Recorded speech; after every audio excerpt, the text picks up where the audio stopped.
You are now tuned in to DameSmiff.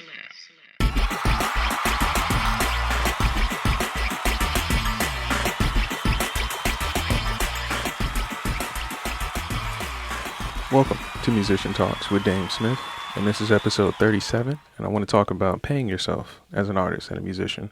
Now, before I get started, I want to make sure that you guys like, share, and subscribe, and share this video with anybody who's interested in the music industry and building up their soft skills as an artist and developing a better career in the music industry.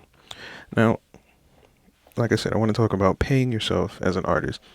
Now, what that essentially means is making sure that you're taking care of yourself, the prime suspect in this matter as far as your business goes. I'll give you a quick story. When I was a musician, I was in a jazz band. Oftentimes we had to pay fellow musicians. Oftentimes we had to pay maybe studio time and things like that. We had certain bills we had to pay, maybe pay for instrument repairs and things like that. But we always made sure that we paid ourselves first as partners, just to make sure that the things we needed to be done were done first before we started paying everybody else.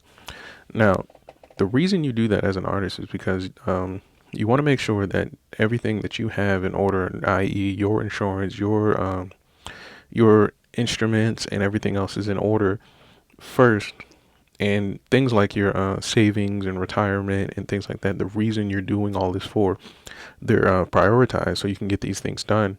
And then you can think about paying and using the money you've made from, events or maybe the work you've done to pay certain bills. So the reason this is important because you now have to think about your costs as an artist. What does it cost for you to maintain your overhead as an artist? Meaning like clothing, I talked about last episode, transportation, perhaps the network you have, like your studios and things like that. You don't have to like really think about how much that's going to cost and cut into the payment that you're going to be receiving for running your business.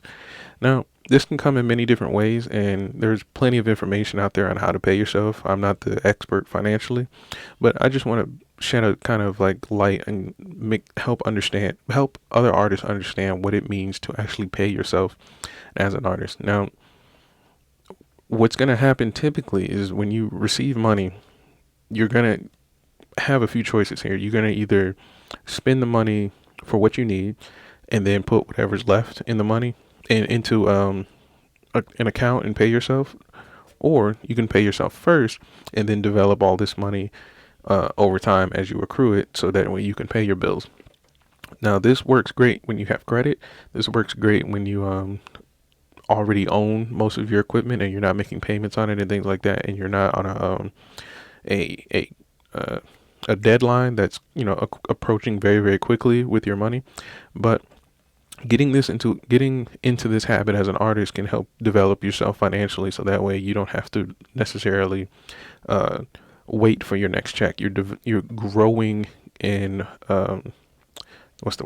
You're growing financially, so that way when you do need to dip into your savings, let's say you're now at maybe $85,000 in your 401k and you need to take $2,000 out of that to get a new keyboard. You can do things like that because you have the room to do so, but that would be a personal expense because you're pulling out of, your own things. And there's things that come with taking loans out of 401ks and things like that.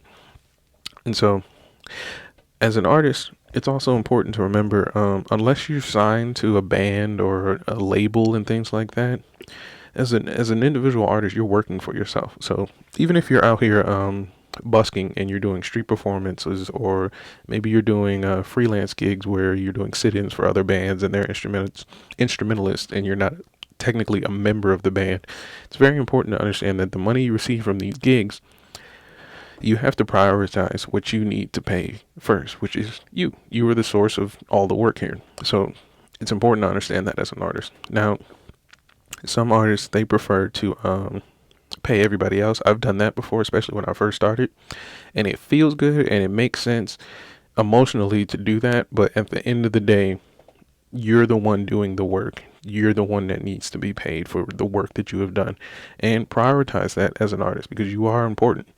Now, I want to also talk about the ways we think about money as an artist. A lot of us, and this is not an artist thing, it's just a general person thing. We all do it. I've done it. A lot of us tend to think of money as, what's the word I want to use? I want to use the correct word here. We think of money as a reward and not necessarily a tool or something to be utilized into something that we can fuel to do something else. Meaning, I've talked about this, I think about 2 episodes ago, where when you receive, let's say, $100, you want to put that $100 to work. Oftentimes, we would take maybe $50 and put that in savings and then spend maybe another 25 and then leave the other 25 in savings where it loses value because it's not working, it's not doing anything, it's just sitting there depreciating. So once you understand that, I want as an artist for you to understand that you need to develop a system that the money you receive, the income you get, needs to be automated and put to work for you in order to grow so that way you can benefit from it either over time or immediately. Now, that can look like a few different things. It's very individual for each artist because of what we all need. We all need our particular things done. But in the long term, you have artists should have investment accounts. Artists should be developing retirement accounts and business accounts. So that way you can separate your personal expenses from your business expenses. And on the other hand, you can do very, very immediate purchases that will help benefit you in the long run, which would be education, developing resources like I spoke last episode about, studio equipment, things that help develop new skills or improve the skills that you have and things like that. So it's very, very important for artists to think this way. But that's all I have for you today. This one was a quick, short one. And I want to make sure that we're having a conversation about developing better careers and better mindsets as artists versus when I say share this video to people who want to improve their career in the music industry, it's giving you the knowledge and power to understand your choices as an artist. Because a lot of times we want the answer to be told to us and we want to make that choice based on what we've been told, when in actuality, your choices will determine the outcomes of your career. So that's all I have for you today. This was Musician Talks with DameSmiff, and I'm out.